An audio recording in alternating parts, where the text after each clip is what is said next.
तर better you या माझ्या संस्थेद्वारे मी transformation from within inner shift या विषयाचं म्हणजे आपल्याच आयुष्याकडे आपण कशा नजरेनं बघू शकतो आणि स्वतःच्यात बेटर यू या कॉन्सेप्टद्वारे अजून कशी सुधारणा घडवू शकतो यासाठीचा हा एक पर्सनल कोर्स आहे आणि तो मी घेत असते.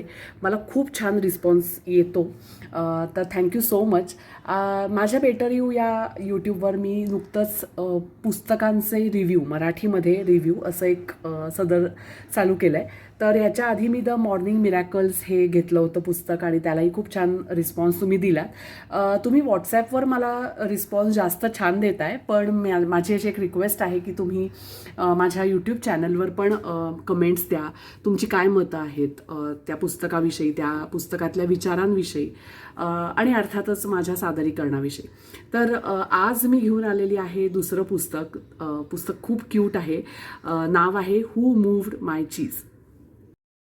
तर हू मूव्ड माय चीज या पुस्तकामध्ये टोटल 4 पात्र आहेत. त्याच्यातली 2 पात्र आपले छोटेसे इटुकले पिटुकले असे उंदीर मामा आहेत आणि 2 पात्र ही अशी छोटी माणसं आहेत. या 4 पात्रांच्या भोवताली ही कथा घडते आणि लेखकाला काहीतरी भन्नाट सांगायचं आहे. तर उंदीर मामांची नावं ठेवली आहेत त्यांनी स्निफ आणि स्करी, आणि 2 माणसं जी आहेत त्यांची नावं आहेत हेम आणि हॉ.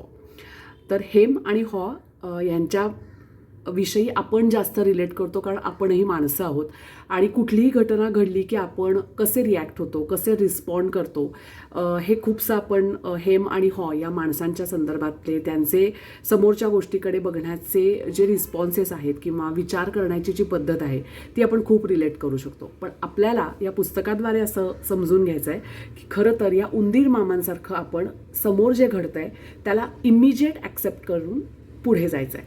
तर काय सांगितलं आहे कथेमध्ये ते ऐकूयात. तर 4 पात्रांबरोबर 5वं महत्त्वाचं पात्र आहे ते म्हणजे चीज. हे रूपकात्मक घेतलेलं आहे, हे तुमच्या लक्षात आलंच असेल. तर हे चीज म्हणजे ॲक्च्युअल चीज असा अर्थ नसून आपल्या आयुष्याविषयी किंवा आपलं आयुष्य जे सतत बदलत असतं, आपल्या इच्छा, आपले ड्रीम्स, आपली स्वप्न आणि आपलं आयुष्य यांच्यात जे काही एक काइंड ऑफ आपण म्हणूयात लपंडाव चाललेला असतो, शिवाशिवी चाललेली असते, त्याला आपण हे चीज असं म्हणलेलं आहे या पुस्तकात डॉक्टर जे आहेत स्पेन्सर जॉन्सन यांनी. तर अख्खं प्लॉटच असं आहे की एक चीज आहे ज्या चीजवर हे 4ही पात्र म्हणजे आपले पहिले 2 उंदीर मामा आणि 2 ही माणसं असे खूप छान रिलाय आहेत आणि खूप हॅपी आहेत, कारण भरपूर चीज त्यांना अवेलेबल आहे. आपल्या आयुष्यात सुद्धा असं छान सगळं चाललेलं असतं आणि आपल्याला कुठली ददात नसते, आपल्याला कुठले प्रॉब्लेम्सच माहिती नसतात. आपल्या मनासारखं सगळं काही छान चाललेलं असतं आणि असंच चालावं अशीच प्रत्येकाची अपेक्षा असते आणि त्यात काही वावगंही नाही. पण या पुस्तकात पुढे ट्विस्ट असा आहे की एक दिवशी अचानक हे चीज हरवतं आणि मग सुरू होतं एक नाट्य. तर ह्याच्यातले हे जे 2 उंदीर मामा आहेत स्निफ आणि स्करी, हे एकदम कूल आहेत. ते आधी रममाण असतात त्यांच्या अवेलेबल समोरच्या मोठ्या चीजमध्ये, खूप आनंदात असतात. पण ज्या क्षणाला त्यांचं चीज हरवतं किंवा नाहीसं होतं ते 1 सेकंद पॉज घेतात आणि पुढे निघतात आणि शोधायला लागतात दुसरं चीज. ह्याच मुद्द्याला म्हणजेच चीज हरवलंय, आता ही 2 माणसं हेम आणि हॉ कसे रिॲक्ट होतात. तर हेम जो असतो तो पूर्ण पॉज होतो, तो पूर्ण पझल्ड माइंडमध्ये जातो की असं कसं काय गेलं चीज. इतके दिवस मी इतक्या आनंदात होतो, इतकं छान रमलोय, इतकं छान चाललंय माझं आयुष्य, असं घडूच कसं शकतं की सडनली चीजच हरवलं. म्हणजे काल मला काही अंदाज पण आला नाही, असं होऊच कसं शकतं. हॉ सुद्धा ह्याच विचारात पहिल्यांदा पझल्ड होतो की यार हे सगळं काय चाललंय, आता काय करायचं. तो विवंचनेत जातो. हेम आणि हॉ विवंचनेत जातात, भीतीमध्ये जातात की हे असं घडलंच कसं, हे आमच्या बाबतीत असं कसं काय होऊ शकतं, कारण असं कधी वाटलंच नव्हतं, कारण इतकं सगळं छान चाललं होतं. आणि का जावं चीज, का त्याला जावंसं वाटावं त्या चीजला, माझ्याच बाबतीत आमच्याच बाबतीत आयुष्यात असं का घडलं, का घडतं. या विवंचनेत, या भीतीमध्ये ही 2 माणसं हेम आणि हॉ अगदी म्हणजे आपण म्हणतो ना कुठून आपण जगतोय आणि का आपल्याला इतकं दुःख आलंय या एका मोडमध्ये, एका झोनमध्ये जातात आणि मग अजून एक वेगळा लेअर घेऊन जगायला लागतात की माझं लाईफ किती प्रॉब्लेमॅटिक आहे, इतकं सगळं चांगलं चाललेलं असताना असं होऊच कसं शकतं, देव दैव हे सगळं माझ्यावर कसं काय म्हणूया दुष्ट आहे, अशा एका वेगळ्याच झोनमध्ये जातात. हेम जो असतो तो अडखळूनच जातो, ऑलमोस्ट मोडकळतो आणि मोडकळीस येतो. म्हणजे त्याचं जे मन आहे ते संपतं, थिजतं आणि त्याचं आयुष्य ऑलमोस्ट संपायच्या मार्गावर आलेलं असतं. हा जो आहे तो थोडा विचार करतो, तोही पझल्ड असतो, पण त्याच्या लक्षात येतं की ते जे 2 उंदीर मामा आहेत ते इथे आता नाही आहेत, ते कुठे गेले असतील. कदाचित ह्या 2 उंदीर मामांच्या डिसअपिअरन्समुळे त्याला थोडासा एक वेगळी दिशा मिळते त्याच्या विचारांना आणि तो विचार करतो की कदाचित हे उंदीर मामा अजून कुठेतरी दुसरीकडे गेले का, कसे काय गेले इतक्या सहजतेनं, ते कसे आमच्यासारखे अडखळले नाहीत. आणि मग हा जो असतो तो थोडा विचार करायला लागतो की ही जी मनाची अस्वस्थता आली आहे, हा जो ॲक्सेप्टन्सच नाही आहे की चीज प्रॅक्टिकली समोर आता नाही आहे, असं कसं गेलं ह्यातच जे आम्ही दोघं बुडालो आहोत. तर ती जी एक भीती आहे आयुष्याविषयीची, बापरे असं परत घडू शकतंच, कारण उद्या मला कदाचित पुढचं चीज मिळेल कदाचित, पण तेही जाईल आणि मग इतकं फालतू जीवन आहे माझं. तर ही जी एक हा जो एक प्रकार सुरू झाला त्यांच्या हॉचा आणि हेमचा, तर हॉ थोडा विचार करायला लागतो की काहीतरी इथं चुकतं आहे का. तो असा एक त्याच्या भिंतीवर लिहितो की जर मला ही भीतीच वाटत नसेल तर मी काय करेन, जर मला माझं चीज कसं काय हरवलं या गोष्टीचं विवंचनाच मी ठेवली नाही आणि आय जस्ट ॲक्सेप्ट की ओके बॉस, माझं चीज किंवा माझी गोष्ट, माझ्या आयुष्यातलं जे काही मेन असा पर्पज होता तोच हरवला आहे किंवा माझं स्वप्नच होतं आणि हुकलं आहे, तर मी खरंच माझं लाईफच हुकवायचं आहे का.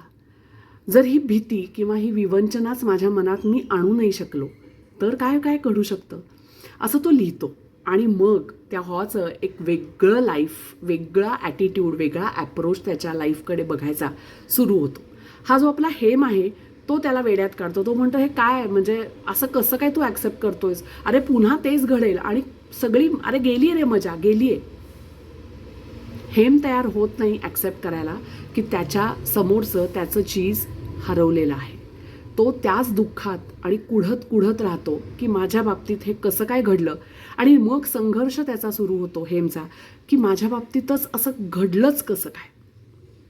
हॉ ॲक्सेप्ट करतो की फाईन, चीज हरवलं आहे, आता माझी जबाबदारी आहे की मी पुन्हा एकदा तितक्या सहजतेनं ॲक्सेप्ट करून मी दुसरं चीज दुसऱ्या वेनं, दुसऱ्या प्रकारानं शोधलं पाहिजे. मग अर्थातच या हॉचे मस्त असे प्रयत्न चालू होतात. एक वेगळाच आशावाद निर्माण होतो हॉच्या मनामध्ये आणि तो प्रयत्न सुरू करतो की मी ठीक आहे, हे चीज हरवलं आहे, can I have another one, will I get, कदाचित नाही पण मिळणार पण मी ॲटलिस्ट प्रयत्न तरी करेन. आणि मग तो शोधत राहतो आणि मग त्याला एक वेगळ्या ठिकाणी ते आपले 2 उंदीर मामा स्निफ आणि दुसरे जे होते ते तिथे भेटतात. ते तिथे दुसरं चीज एन्जॉय करत असतात आणि हा जो आपला हॉ आहे तो तिथे बघतो त्यांना आणि एकदम आनंदतो. आणि मग त्याला कळतं की ही दोघं, जेव्हा त्यांना कळलं उंदीर मामांना की अरे आपल्या समोरचं चीज हरवलं, त्यांच्याही समोरचं सेम चीज हरवलेलं असतं कारण 4 पात्र समोर 5व्या पात्राबरोबर अटॅच्ड आहेत. पण जेव्हा ती दोघं हे समजतात की बॉस चीज हरवलं आहे, ते इमिजिएट ॲक्सेप्ट करतात आणि पुढचा प्रयत्नवाद सुरू करून ह्या दुसऱ्या चीजपाशी कधीचेच पोचलेले असतात. आपल्याला या पुस्तकातून म्हणजेच हू मूव्ड माय चीज या पुस्तकातून हाच संदेश मिळतो की किती वेळ भीतीनं आपलं मन पोखरत आपण बसायचंय, किती वेळ आपण आपल्या बाबतीत असं का घडलं, कसं काय घडू शकतं ह्याच एका विवंचनेत, भीतीत आणि संघर्षात राहायचंय. त्यापेक्षा ही भीतीच नसेल तर आपण काय काय करू शकतो याचा आपण विचार केला पाहिजे आणि आपण ॲक्सेप्ट करून, आहे ती गोष्ट ॲक्सेप्ट करून. अनेकदा असं घडतं की आपण काहीतरी खूप छान, आपली एक डिझायर असते, आपलं ड्रीम असतं, आपण त्यासाठी प्रयत्न करत असतो, मिळालेलं असतं ते डिझायर, आपली स्वप्न कधी कधी पूर्ण पण होतात आणि अचानक असं घडू शकतं की सगळं काही ड्रॉपडाऊन झालं, सडनली सगळं हललं.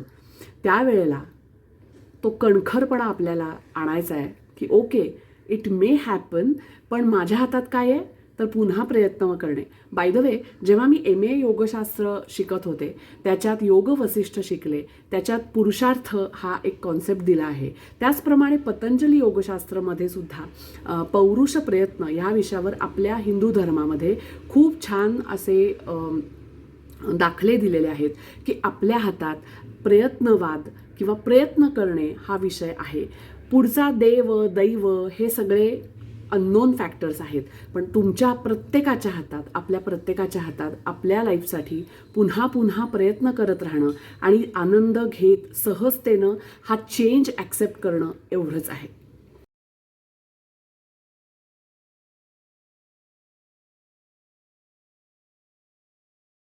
डॉक्टर स्पेन्सर जॉन्सन लिखित हू मूड माय चीजचा हा मराठी रिव्ह्यू तुम्हाला कसा वाटला नक्की कळवा. यूट्यूबवर कमेंटमध्ये कळवा.